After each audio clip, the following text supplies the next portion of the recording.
Bon, aujourd'hui on attaque le transport de matières dangereuses. Prêt à plonger dans les réglementations et les marquages? Prêt. J'ai pris mon casque. On sait jamais. Dis-moi tout.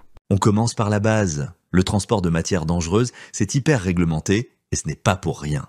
Les normes servent à protéger les gens et l'environnement. En cas d'accident, on a besoin de tout un arsenal de mesures pour réagir vite et bien. Ça se comprend. C'est quoi le minimum à retenir pour être sûr d'avoir toutes les cartes en main? Eh bien, il faut connaître les formalités et les documents nécessaires pour chaque étape. Emballage, chargement, transport, déchargement et même le stockage. Et attention, à partir d'un certain seuil, toutes ces mesures deviennent obligatoires. En France, on est sous l'égide de 2 réglementations pour le transport de matières dangereuses, l'ADR, qui est un accord européen, et le TMD, qui est notre propre réglementation française. Ça veut dire qu'on peut avoir des différences entre les règles françaises et celles de nos voisins? Exactement. L'ADR, en tant qu'accord européen, couvre surtout les grandes lignes pour le transport international, tandis que le TMD couvre nos spécificités locales. Alors, retiens bien les 2 acronymes. Ensuite, il y a les fameuses 9 classes de matières dangereuses. Chaque classe désigne un type de risque. Explosifs, gaz, liquides inflammables, solides inflammables, comburants, toxiques, radioactifs, corrosifs, et puis les matières diverses. Chacune a son niveau de dangerosité et ses particularités. Et chaque classe a son étiquette, c'est bien ça? Oui, et chaque classe est représentée par une étiquette bien distincte. C'est d'ailleurs notre sujet de la diapositive suivante. Mais qu'est-ce que vous faites dans ma plateforme e-learning? Sa plateforme, mais pour qui se prend-il, lui? Oui, moi aussi je suis d'accord, c'est nous la plateforme. C'est peut-être vous, mais c'est moi, votre créateur. Et toute la partie gestion commerciale, c'est moi qui la présente en chair et en os. Ok, dans ce cas, on peut peut-être dire que c'est nous 3? Ok, ça marche, mais n'oubliez pas de cliquer sur le lien en description pour accéder à toutes les leçons et synthèses qu'on a préparées pour vous. Excellente idée. Et je peux vous assurer que vous ne regretterez pas quand vous découvrirez la qualité des supports. N'oubliez pas non plus de vous abonner, activer la cloche et continuons notre leçon à présent. Justement, on utilise ces étiquettes pour indiquer le type de danger sur les colis, les véhicules, les conteneurs et les citernes. C'est un langage universel pour que tout le monde sache à quoi s'en tenir juste en les ayant vus. Ça doit faire un camion un peu chargé en symboles, non? Absolument. Mais mieux vaut une info en trop que pas assez, surtout dans ce domaine. Les marquages servent à donner plus de détails sur la manipulation des matières. Par exemple, certaines étiquettes indiquent qu'une matière est transportée à chaud ou qu'elle est particulièrement dangereuse pour l'environnement. Un vrai langage codé, c'est presque militaire.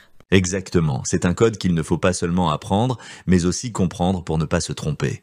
Voyons les placardages à présent avec l'essence. Tu as par exemple un code de danger qui commence par un 3, ce qui signifie inflammable. Et si on double le chiffre, ça devient très inflammable. En revanche, pour le gazole, on combine le 3 inflammable avec un 0 pour indiquer que la dangerosité était modérée. Et s'il y a encore un 3e chiffre dans le code danger qui est différent, qu'est-ce que ça signifie? Cela signifie que la matière transportée présente un autre danger secondaire. Dans cet exemple, cela signifie que le liquide méthanol est très inflammable dans la mesure où le 3 de liquide inflammable est doublé, mais que le liquide est aussi toxique puisqu'il y a le 6 en plus des 2 3. De la même manière, il existe des classes particulières qui combinent 2 numéros de danger comme celle-ci, où l'on a une matière dangereuse qui est un gaz pour le 2 liquide inflammable. Et si je vois un X, ça veut dire quoi? Le X indique qu'il ne faut surtout pas utiliser de l'eau pour combattre le feu. C'est comme si les chiffres parlaient un peu en langage des signes. Pour t'en souvenir, rappelle-toi de cette croix en forme de lettre X que j'ai dessinée sur le feu. Passons aux emballages. Ils doivent être agréés et comporter 3 inscriptions. Une étiquette de danger, le numéro ONU et un marquage d'homologation. Donc, même l'emballage est réglementé de A à Z. Mais si on doit transporter plusieurs types de matières? Bonne question. Là, tu as des étiquettes. Pour chaque matière, tout est bien indiqué. La signalisation dépend de la quantité transportée. En dessous du seuil référencé dans le tableau du 1, 3, 6, il n'y a pas de signalisation. Mais au-delà, il est nécessaire d'équiper le camion de 2 panneaux orange à l'avant et l'arrière du camion pour avertir du danger. Mais pour les conteneurs, l'arrière peut dans certains cas ne pas avoir autant de visibilité que l'avant. Tout à fait, et c'est pour cette raison d'ailleurs que les étiquettes doivent être visibles de tous les côtés. Dans ce premier exemple, il s'agit d'un conteneur avec des liquides inflammables, et dans ce second exemple, il s'agit d'un panneau particulier qui signifie qu'il s'agit d'une unité de transport supérieure à 12 tonnes, transportant plus de 8 tonnes de colis de marchandises emballées en quantité limitée. Ensuite, nous avons la signalisation pour les matières dangereuses en vrac solide. Dans ce cas, il y aura 2 étiquettes sur les côtés et une à l'arrière ainsi que le placardage à l'avant et à l'arrière. Quant au vrac liquide, il reprendra le même principe que pour le vrac solide avec la possibilité de mettre 3 produits différents par citerne, mais dans ce cas, le placardage à l'avant et l'arrière ne sera qu'un panneau orange. Dans le camion, il y a des documents obligatoires. Le document de transport, les consignes de sécurité traduites dans chaque langue des pays traversés, le certificat ADR du conducteur et les certificats d'agrément pour les citernes. Un vrai carnet de bord alors? Et pas des moindres.